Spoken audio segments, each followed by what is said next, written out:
শুনলাম যে জাহাঙ্গীরনগর বিশ্ববিদ্যালয়ে নাকি যতজন শিক্ষার্থী মানে ততজনের জন্য এখানে আবাসনের ব্যবস্থা আছে।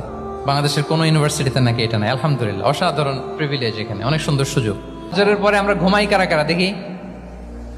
সর্বনাশ। ফজরের পরে আমরা একটু এক্সারসাইজ করি, পড়াশোনা করতে বসি কারা কারা?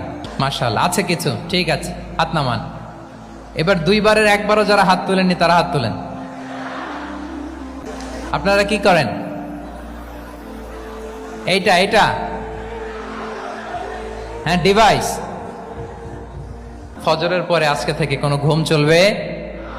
এই সময়টাতে অনেক বারাকা আছে। তো কি করতে হবে এটার জন্য?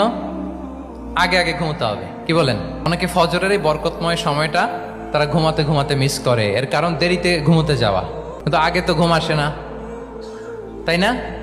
এই যে ডিভাইস আমাদেরকে ঘুমাতে দেয় না।